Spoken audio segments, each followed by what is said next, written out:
Hey gang, it's Monday morning. I'm on my drive into work. Sort of in the shadows here. The sun's kind of at a weird angle. I'm going to work a little bit later than I normally do. Only by like about 30 minutes, but still. Had a long weekend. I did a lot of stuff this weekend, including record a couple of podcasts. Well, a few podcasts actually, I guess, because it's a few is 3, right? 4? I don't know. Whatever. Doesn't matter. And then I also worked for like from 11 at night until 6 in the morning on what was that, Saturday night? Saturday to Sunday morning? Yeah. This is our J.J. Abrams shot for the day.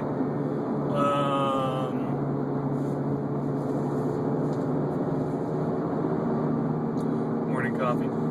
It is Starbucks, if you notice. I can't stand drinking Starbucks direct, the normal kind, straight, if you will. So my drink of choice is a triple venti peppermint by Mocha. Yes, I know it's a crap ton of calories, but actually the extra shot doesn't really add any calories because coffee straight has no calories. That's not correct. Maybe it is. I don't know. It's science, whatever it is. Hey, University of Miami! Haha, we beat you this week. Go Knowles! Anyway. So, I'm on my way. Going across the bridge right now. Another show that I haven't mentioned. God, you think I watch a lot of television? I do. That you should be watching is Person of Interest. Starring Ben Linus and Jesus Christ. Or Jim Caviezel and whatever the guy who plays who played Ben Linus on Lost, his name is. What do I want to talk about? Oh! So, caught up on Fringe again. Now I'm confused. If you haven't seen Fringe this week, try to get people back in the shot there. Does that help? It doesn't help at all. Maybe this helps. No, it doesn't help at all either. Oh, it makes noise.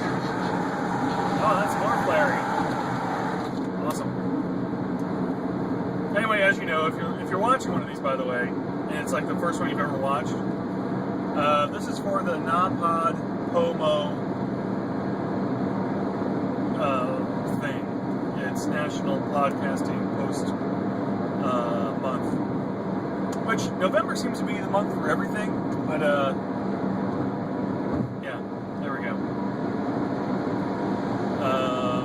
So that's what it is. Oh, so Fringe. So now I'm confused.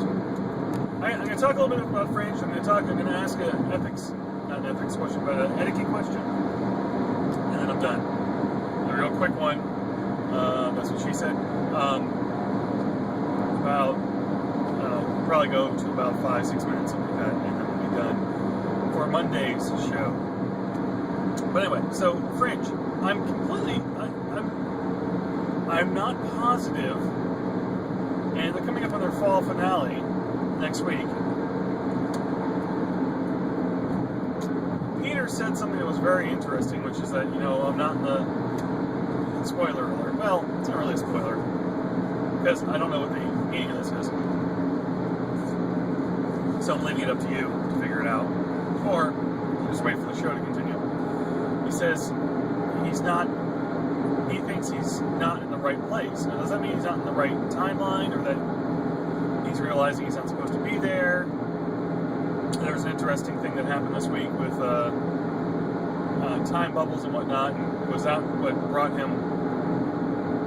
made him come in at the same time? I guess it could have looked at the little swirly thing and figured out if anywhere along there he was. But they also said at the same time that the little swirly thing didn't start happening until at the same time that he got there. I don't know. It's an interesting concept that maybe he isn't in the right timeline.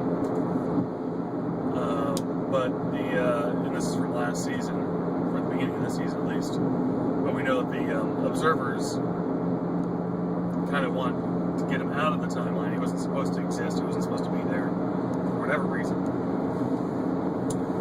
As you do with timelines. It's weird. If you go watch the first season of Fringe, it really was not going this way, I don't think. I'm glad it did. It made everything much more... It made it much more interesting, especially... I mean, I've liked Fringe from the get-go, but it's certainly... It pulled it away from the X-Files comparisons. Because at the very beginning, there were a lot of X-Files comparisons, and you still can't make them. At the very beginning, it was more of a Monster of the Week type thing. Which X-Files did, you know, pretty famously. Alright, so there's that. I'm still enjoying Fringe. Hopefully you're caught up. If not, I just spoiled it for you. I'm sorry. I did say spoiler alert. At some point, I'm pretty sure. Let's see. Yep, can't get in there. Trying to get merged here. I'm almost to work, so now I'm going to ask my etiquette question.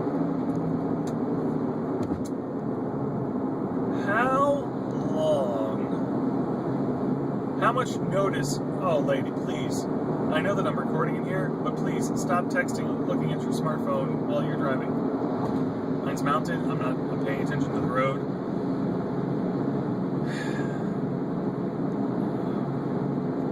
Anyway, she was absolutely not looking at the road and trying to pull in front of me, which I gave her room, but she was just kind of half between the lanes right there. Anyway, how much notice are you supposed to give someone on a birthday party for an adult, for, say, a 40th birthday? Because I got an email yesterday around, I guess it came in, I didn't really get it until this morning, yesterday around 3:30, and then on Facebook, the person was complaining that no one had responded yet.